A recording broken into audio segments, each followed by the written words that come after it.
Hello guys, welcome back to SWS Boxing, and today delighted to get back on the channel. John Trethewey is I'm good. It's good to get him back on. I haven't had him on for a while, but yeah, always good to catch up with you, John. How have you been? I've been good, thanks for asking, Sam. I hope you have as well. It's thanks for having me on the channel. It's always good to catch up with you. I can see you're busy and working hard, so well done.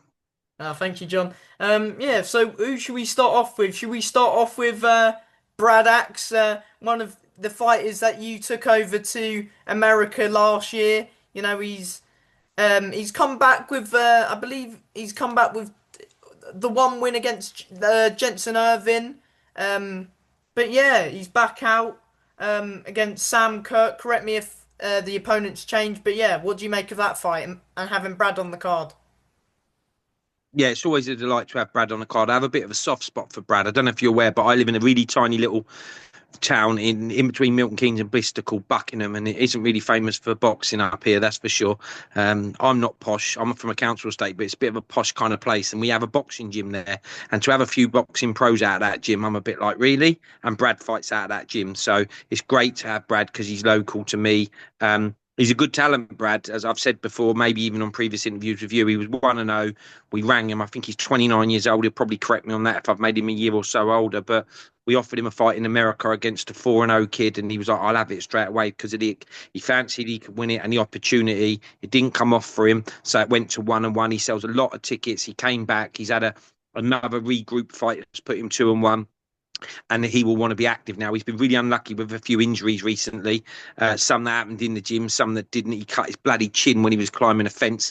Everything Yeah. that could go wrong did go wrong for him. But he's back, he's fit, he's ready, and I can't wait for Brad to be with me on Saturday night. But yeah, we expect him to beat Sam Kirk, and then we'll start probably having conversations about him stepping up because he's definitely good for it. Just because he's been beaten already early, It was a good most people would fight. have got beaten in.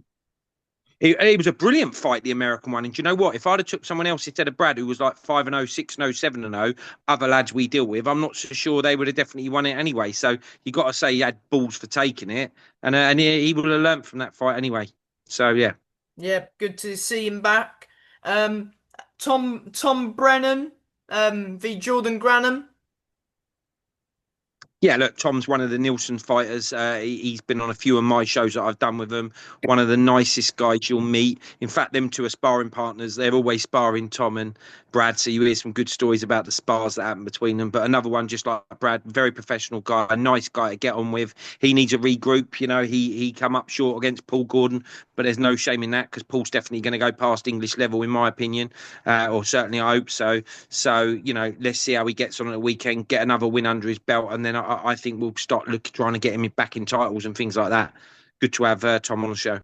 Yeah, back in to try and get push for more 50-50s because he has come up short, I think, once for the area against Gideon Jones a few years ago. Gideon Nani, was it? That was But it, yeah, yeah.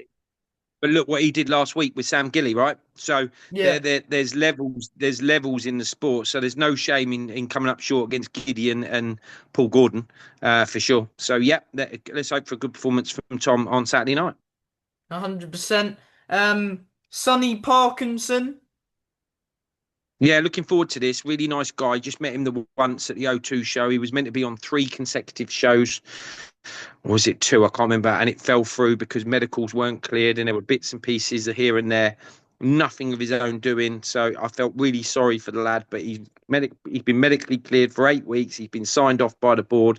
So he's been on from the start, and we're expecting him to have a good debut and long overdue. Let's see how good he is. There's a bit of noise when you're matching him. A lot of fighters, they all know how good people are. There's a bit of noise that he's going to be quite useful. So I'm looking forward to seeing how good he'll be. And am I right in saying he's boxing another one of Nielsen's fighters, Jensen Irvin? Yeah, he is. Jensen Irving, he's under the Nielsen. Sonny's not. Sonny's with Richard Maynard. But Jensen, for a first fight, will give him some good tests. We know what Jensen can bring to the table. He's nicked draws recently. Who did he draw with? Lorenzo. Grasso. Trying to I think, think he yeah, yeah. dropped Butt, didn't he? Yes, he did drop Hamza, but so this is a good start. Well done, Sam. It's a good starting point for Sonny to go and make a bit of a statement and show how good he is. Yeah. I'm excited to see him in action because I haven't watched him fight before. Same. He's a debutant. I don't really get involved with the amateur scene. Some of the other people do. It'd be great if I had the time to, because your knowledge would be better. So once they turn pro, I'm usually like an anorak like you, and when we chat, we know it. We know everything, but it's hard to gauge when they haven't had a fight yet in the smaller gloves and in the pro ring. So let's see how we get on. Yeah, Kieran Keane v Carl Sampson, another good fight. Yeah, Kieran, he's a good lad. He sells good tickets. He's really nice to get on with. I think he looks like a decent talent. He's had a couple of fights with us. Let's see what he can bring. He's someone who, you know, three, four, five, six fights. Let's see what we can do. Each fight's a learning fight. Build him up. He's with the Nielsen, so that's their job to do that, and we'll continue to do that on our show. So it's exciting to have him back on. I think last time out he was on the O2 show with us. Yeah. Um, and Jimmy Lee, current Commonwealth Youth Champion, he's got a good fight against an 8 and 9 opponent. Yeah, your guy Jimmy. I know you're quite friendly with him, and he's a good talent. Um, yeah, look, I think Jimmy's great. I didn't think he looked his best in the last fight, but he didn't look bad. It just wasn't as crisp as what I've seen before. Hmm. But I expect that to change on Saturday night. I expect a really good fight here. He's had a change of opponent. He was fighting someone with a really good winning record, but they got stopped last week, I think. And it was you that informed me first, to be fair. So he's fighting, I think, Mario Portillo. I think the record's more even 8 and 9 or 9 and 9. But it'll be a good test. You know, not a British typical journeyman. So some of these foreigners, they come with different ambition and a different way of fighting. So let's hope we get a really strong performance by Jimmy. But I expect that to be the case. And then we probably a case where the Nielsen's, because they've got a promotional contract with them, that they'll go on and ask a question, what's coming next, more titles. But you're right, he's already had a title, and I think he's ready for more. Yeah, 100%. Be a good fight, good test for him. Yeah, now we'll talk about some of the. Oh, we haven't talked about Louis Merriweather yet, have we?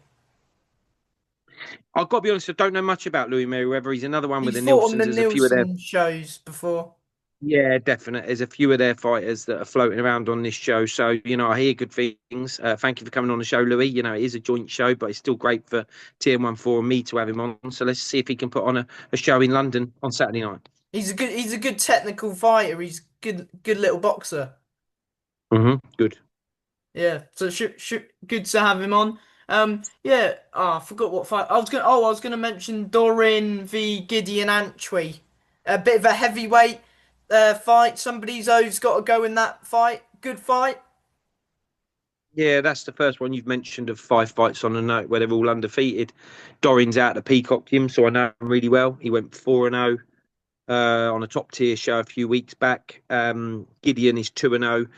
Both fighters now willing to just take undefeated fighters. There's no title on this, Sam. So you really got to give credit to both fighters, because sometimes it's got to be 6-0 or 8-0 or 10-0. And sometimes they're past 10 and they still don't want a 50-50. So to take the 50-50s when there's no title, you got to give credit to it. I'm really not sure on this. I think, Doran's a bit stronger. He should be a bit bigger. I think he's a come forward fighter, typical Peacock fighter, come for a scrap. Gideon, he's had both his fights with us, so we're loyal to Gideon like we are anyone in the 50-50 fights. He has a fantastic amateur pedigree.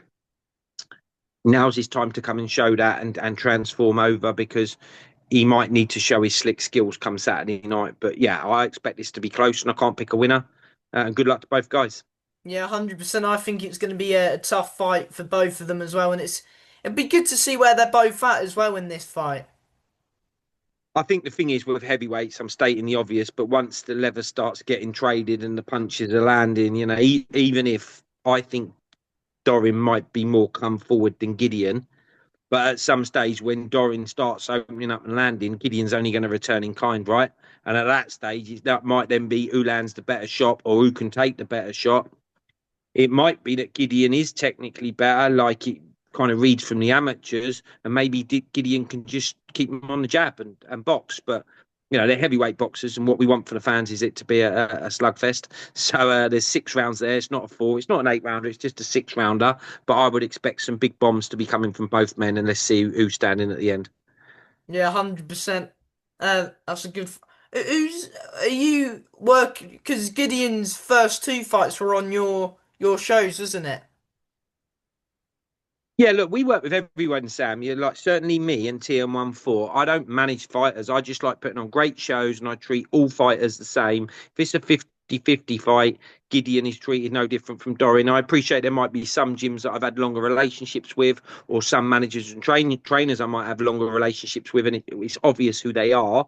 However, I'm not in the ring. We put on the great show. It's down to both managers and trainers to put, well, not managers, trainers to put on a good a plan to go and win the fight, and then it's down to the fighters to execute it. So maybe the best man win there, but Gideon's been treated no different for sure in that. In fact, he's probably had more exposure on media than Dorin because he's English and maybe the language barrier is easier, so he's had a bit more exposure from us anyway. But yeah, Gideon knows he's been looked after just like Dorin. Yeah, 100%. And Mark Williams v Dorogu Mongas, probably said that wrong. I apologize if I did, but yeah, that's another 6 rounds in the light heavyweight division. Another fight where somebody's O's got to go. I think you definitely got it wrong, but I'm not going to try and correct you because I don't think I'll get it right either. But yeah, we know you mean. I've got it as Doru Mogos. He likes to be called Valentin Mogos. He's 6-0. Mark Williams is 4-0. Who wins that? Not so sure. I'd say Mark's a bit taller and should have more range. So, if there's a game plan from him and his team about keeping it on the jab and keeping the distance, um, on paper he would look the bigger, but Doru is hard. He's going to come looking for the punches. They're not little fellas, all right. They're not heavyweights, but they're light heavyweights, so they're certainly bigger fighters than the smaller Yeah. weights.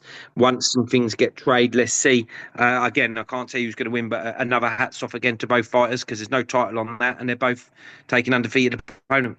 Yeah, that should be good. Another good fight. Then we'll move on to oh, Sonny Hardy v Ellis Suchit. I think yeah, very good fight.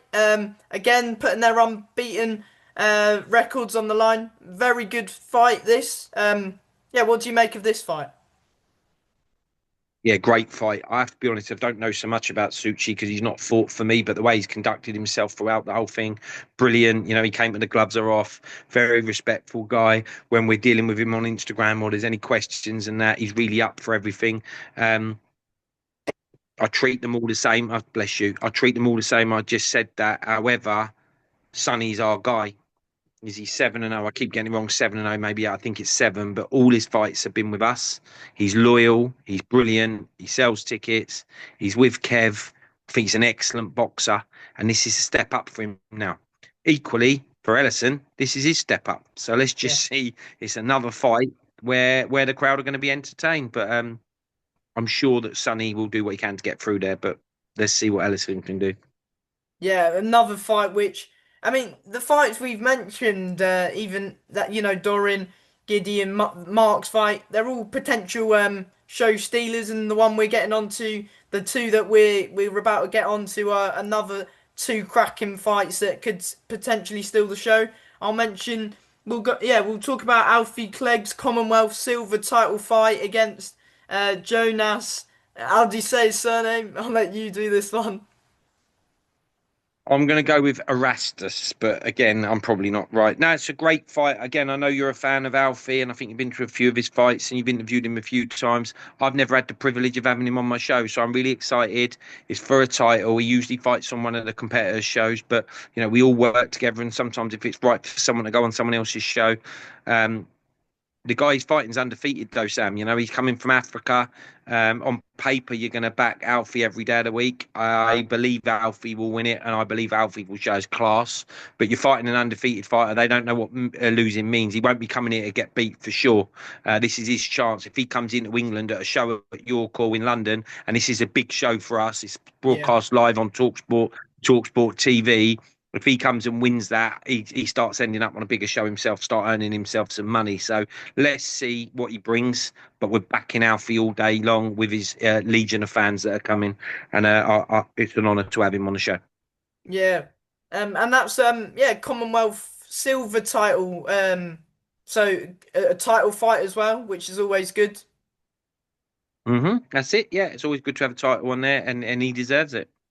Yeah, it should be a good one, that one. And oh yeah, before we get into the Francis Kadua fight, you mentioned it a minute ago about the show being coveraged on Talksport. Tell us a little bit about that and sort of how it come about. Well, it's been broadcast on both. Apologies, I should have said Seconds Out first initially as well. So Seconds Out, we teamed up with them.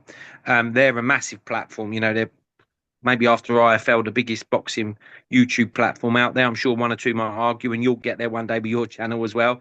But they want live content, you know, and the guys behind that, Rob, he's the main man there, and his team, they're really professional. They know what they're doing, and they've got a hell of a lot of traction and views. But we've also struck a deal with Talksport, which is fantastic for us. You know, Talksport is a machine. You know, it's got a couple of million followers on Instagram. Every man and his dog and lady probably listen to that in the car. They've now got Talksport TV. This will be going live on Talksport TV. They allowed us on there last night on their Talksport radio and TV to plug the show. That we're allowed to put some fighters of ours on there. It's going to give us a great platform. You know, I think one or two of the fighters on Saturday, they don't know yet. They'll know when they see this video if they're watching. But a couple of the winners may well go on Talksport TV after the fight on that night. You know, those kind of things is big for them. So yeah, we're really excited about the collaboration, and Saturday needs to be a good show for them. Yeah, 100%. I think, when you had that America v UK show in April, it was on Talksport, so it's good that, they've come back and you've got to deal with them. That's it. Yeah, it's nice to work with them. So we're all excited, mate. And am I right in saying that Dan Francis v Joel Kouda is your main event of the evening? Yeah, absolutely. And so it should be. You've got a Southern Area title on there, you've got a Commonwealth Silver title on it, and you've Is got a it? full I think English it's eliminate. an English eliminator as well. So a lot on the Correct. So line for this fight. there is, and between them, they're 18-0. One's 10-0, one's 8-0. They're both coming off defeats against credible opponents. You know, Dan's last fight was on our O2 show. It's already up for Fight of the Year contender. It was an absolute war. No, they're both Um, coming off wins because they're 10-0 and 8-0. did I Yeah. not say that? No, you said Yeah, the yeah. defeat. Did I? Do there you go. Sorry, mate. Too much of a long day. They're both coming off wins. Sorry. So one's 10-0, one's 8-0. They're both just sorry. What I probably meant was they both just defeated good live opponents. Yeah, So Dan beat Ollie Duffy. that was a Ollie's our cracking guy. fight. Ollie's our guy out of Peacock. Dan is a Nielsen fighter. It was just one of them fights where it could have gone either way. The right man won in the end. I You know, for sure. personally That's what thought Francis nicked it by a point, but you wouldn't have argued if it went the other way. That's exactly how I would say it, you know, and I'm not just saying that, but either way, the right man won because that's the guy who won. Ollie will be back, and we've got news for him hopefully soon as well, but we'll wait for that. But Hmm. in terms of this fight, you know, you've got Joel Kouda. We've had him a couple of times, but the last two or three fights of this, he's been on Sky Sports. You know, there's a reason why he will have been on the Sky Sports platform, Sam. They're stepping up as well. This is a cracking fight, and this could outdo that Dan and Ollie fight. There's two belts, as you say, and an eliminator. They between them, they've done a truckload of tickets. The biggest thing, you know, is when you speak to the YouTubers like yourself, when you speak to managers and trainers on the phone and fighters on the phone. When I'm working every day trying to make fights and shows, everybody's like, "Who's winning this fight? That's a great fight. I need to come and watch this fight. Can I get a ticket to come and watch this fight?" So when you're hearing that kind of stuff, I think the people in the sport, as in the circle that we know, that's a proper fight. That's a trade fight. Um, it's probably worthy of bigger platforms. And, you know, the winner definitely moves on to big stuff, and the loser, as long as they regroup, that means they'll move on as well. Someone has to get beat when you fight undefeated fighters, and when you step up in boxing, you know, I've seen great people lose at British level for the first time, or even English level, and then go on and fight for world titles. Johnny Nelson got beaten his debut or second fight or something, and look at that, he was the longest serving cruiserweight world champion. So there's no shame in losing. It's what you do on the back of it. But yeah, that will be an absolute cracker. I just hope that everybody else, all those big ticket sellers before, your Alfies, your Jimmies, your Dorus, your Dorins, your Gideons, all their fans need to stay in there, because that Brad Axe, all those, they need to stay in there, because actually you're going to miss a great fight if you go early there. Yeah, 100%. And what time's it all starting on Saturday night? Doors opening, first time fight. What do you reckon? And what time you reckon main event walkout? At the moment, I think we've got it scheduled for first fight at five, because there's some title fights. There's some 8 rounds on there. There's 6 rounders on there. So 5 o'clock. So we'll probably open the doors at half 4. We're expecting Dan and Joel Kouda to ring walk at 10 o'clock. Hmm. And yeah, any like, have you got a final message to the fans of why they should tune in on Saturday night? Yeah, get tuned in if you ain't got a ticket on Talksport TV. The coverage when I was on there last night is like world class. It's like being on Sky Sports News. So it's crisp, it's great. You know, it's a great platform to watch it on. So that's free as well. You haven't got to pay for it like some of the subscription channels, which is great if you've got it. But if you ain't, you've got to pay for it. So it's totally free. And it's on your smart TVs. Equally, seconds out, that's free. That's on your phones and online, etc. Get the app, and you can watch it. But I'd recommend you get a ticket, make some of the fighters some money by reaching out to them and buy some tickets, or come and buy them direct off us, because the event is going to be great. The atmosphere is going to be brilliant. You know, when you're sort of like, oh, I won't watch this one live, I'll stay at home. This is the one to come and watch. Yeah, 100%. It's some cracking fights on there and some top prospects as well on the cards. So it's going to be a good one. And yeah, as always, John, I appreciate your time. And yeah, I'll see you on Saturday. I look forward to seeing you Saturday, mate. All the best, Sam. Thank you, John. Bye. Bye.